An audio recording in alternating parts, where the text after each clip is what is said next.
Green Party leadership hopeful has called for the UK to leave NATO. I think our NATO policy is out of date. Clearly, NATO has got a lot more complex since Donald Trump has become president, and I don't think anyone should consider him a reliable ally. I think the age of NATO is now fully over. Now, this will be in direct contrast with current Green Party policy, which is to stay in NATO, but it has demands to reform it.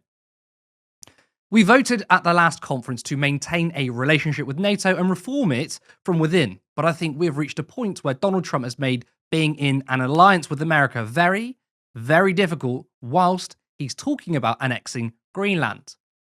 We clearly need to be making sure that our policy is meeting the moment, and I think the world is changing quickly. And the idea that we can reform NATO by working with Donald Trump at the moment in the so called special relationship is an idea that's on its last legs.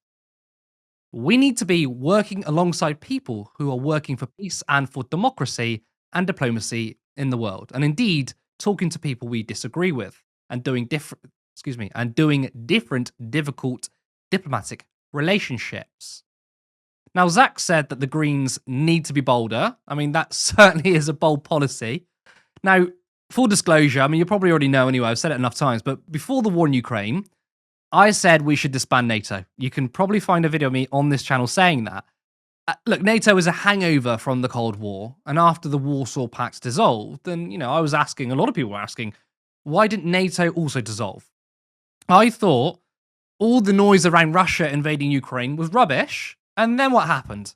A week later, they invaded. So I was completely wrong, and I self-reflected. Now, given the state of international affairs, I do have a slightly more ambivalent view. Maybe it's, sort of the devil you know. Maybe we should stay in despite knowing that, at its core, it's an imperialist capitalist organization.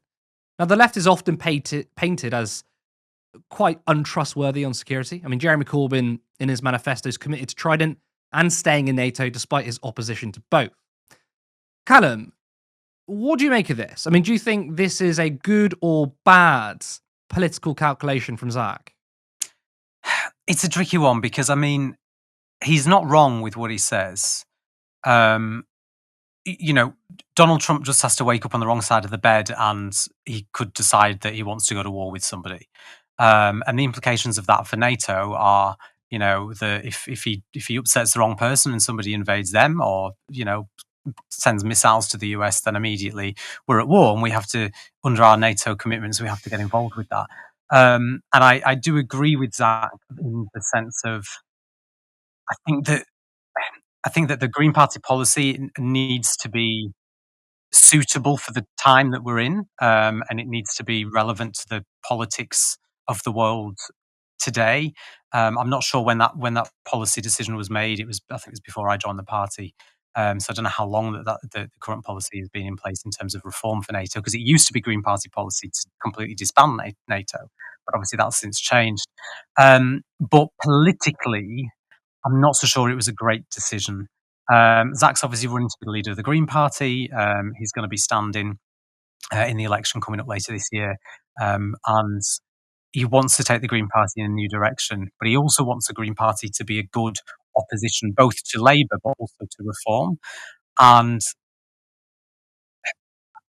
Jeremy Corbyn really struggled with his stance on NATO, even though he didn't make it Labour policy to leave, because of Corbyn's own personal opinion on NATO and things that he'd said in the past. People loved to use it against him as a weapon to try and discredit him when it comes to issues of defence, but also try and make him an uncredible contender prime minister.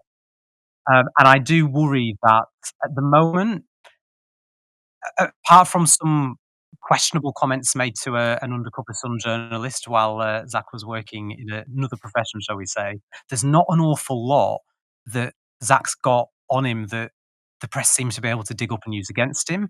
And it seems like, coming out very boldly in an anti-NATO stance is going to give them the ammunition that they need to try and discredit him and argue that, he's not a serious political leader. Now, does that mean that I disagree with his statements? Not necessarily, no. I think he makes some really good points, but I do think politically, um, it probably wasn't the right time to say it. I mean, I think saying that we should leave NATO when you're Labour leader trying to be prime minister was completely untenable. Regardless of whether it's a good position or not, I think that would have never have worked, and that's why Jeremy Corbyn sort of, you know, he he kind of. It's not. I don't think he was necessarily like we need to leave NATO inside life. He's always been a big critic of it, right? But say like Trident, for example, he wants to scrap Trident. I think we should scrap Trident too, but it was something that was never going to work when you're trying to build a coalition to become prime minister. Of course, people within this party, there would have been a second coup. I suppose the question is, and look, I've said this before, and I do firmly believe this, right? Zack isn't trying to be Labour leader. He's not Mhm. trying to be prime minister. Therefore, he does need to be bolder in order to be heard. Now, Nigel Farage has criticised NATO before. That hasn't harmed him. But of course, on the flip side, you've got Zack, who does need to unite his base before he wins the leadership, right? And there might be a split there, maybe within the Green Party itself.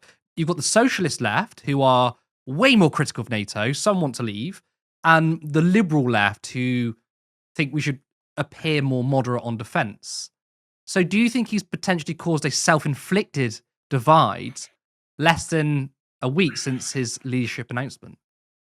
It depends how the membership of the party want to take it. The way that the constitution of the party works is that no leader can just change policy on the fly. The Green Party is one of very, if not the only party in this country that actually has a, a very democratic process in terms of how policy is decided. It's one member, one vote on everything from the leadership right the way through to what makes it onto the manifesto and what is policy.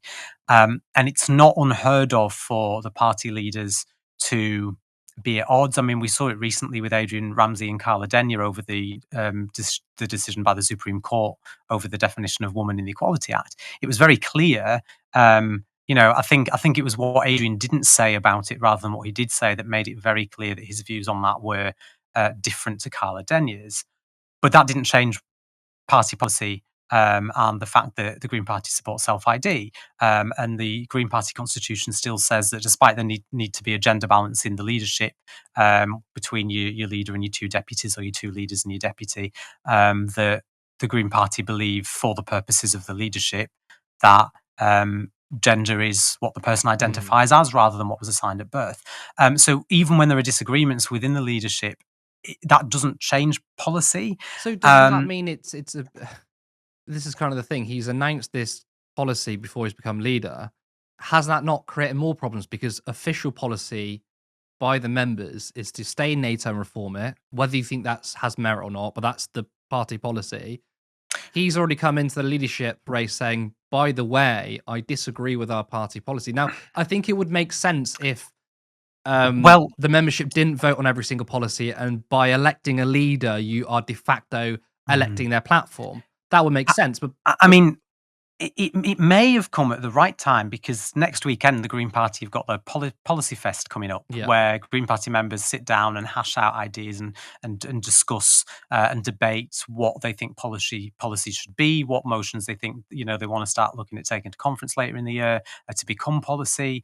And if people are thinking of voting for Zack as leader, and what his view is on that, I suppose it's a brilliant opportunity to take that to the Policy Fest and say, well, actually, if this is the direction mm, that the party's heading, maybe we do need to look at changing the policy there. And I suppose it puts the idea out there.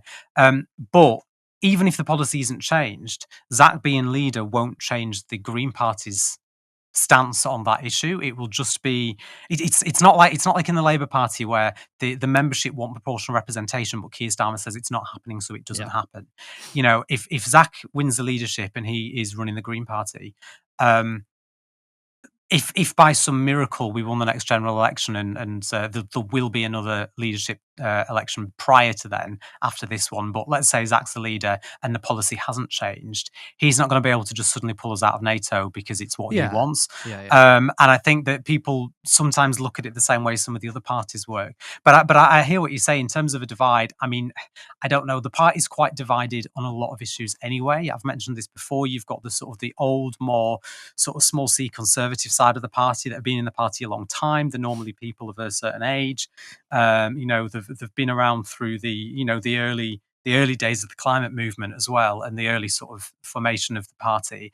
And then you've got the more the more sort of, I was going to say energized, but that's a little bit offensive to the others. Mm. But you've got the It's got younger to be side fair of the though. party. The energized youth who Yeah, need you've someone to got go after Jeremy Corbyn, exactly right? the Greens organise of Yeah. the party, and the more sort of left wing, the more sort of socialist views and opinions, the people who are much more likely to have a negative view of NATO, and there's almost a 50-50 divide within the party. So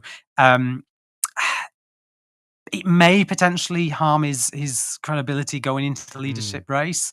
It depends who I th- else is up I against as think what well. worries me though is that, like, you know, we're socialists and we're wondering whether this is a right move. So surely there is going to be a big divide because, again, not everyone in the Green Party is a socialist. He's going to have to win the more liberal left or liberal sort of wing. And if Mhm. us socialists are going, oh, is this tactically the right thing to do? Kind of worries me. Now I could be completely wrong. It could be a genius move. I think it's very good for the debate. I think to talk about the role of NATO, because basically Western foreign policy is basically open and shut case. You can debate a lot of things, but you can't debate Western foreign policy. I do think that is brave of him to do. What I wish, and look, he's got time to develop this, but I kind of wished that when he sort of announced this, he announced a concrete alternative plan. Now, he did say, oh, we should form alliances. Sure, Mhm. because that's always going to happen. But I kind of wished he said, we should probably pull out of NATO, but have a very strong European alliance without the US because we can't trust the US. He didn't really do anything, so so people are going to take it this way, and I don't think they'd be wrong to say this is unilaterally leaving NATO and leaving all sort of security alliances, which I don't think Zack is calling for, but that's the way it's going to be seen, and the media is going to weaponize and say, well, look, you can't trust Zack on defense because he doesn't want any alliances. Again, he probably is thinking about more of a European alliance, but I wish he'd say that. On the flip side of that, though, Corbyn's Labour was attacked for being anti-NATO, despite the fact that that was never their policy. Yeah. So maybe actually what Zach's doing is he's saying, well, you know what, this is what I believe, this is what I think needs to happen. So let's just be honest about it. Instead of Yeah. trying to appease people, instead of trying to pretend that we're anything else. And like you've said, he's not looking to be leader of the Labour Party. He's not going to be he's not going to be leader of the opposition anytime soon, quite possibly at the next general election if the Labour vote falls apart as well as the Tory vote. You never know. But certainly over the next couple of years, and the good thing with the way that the leadership works within the Green Party is the votes every 2 years. So he can get elected in August. He can stand on that position. Yeah. And if things go Yeah. really, really badly over the next 2 years, there's time to change the leadership True. again before the next general election. So it might be worth taking the chance and just saying, you know what, fuck it. We're gonna stand by our principles, and rather than thinking, okay, I think we would both agree that what he said isn't controversial as far as we're concerned, but we both recognise the questionable tactical Yeah, that's it, yeah. problems. Should we be thinking about tactics, or should we be focusing on principles? Support independent media, support social justice that's there on social media. Thank you. Turn left.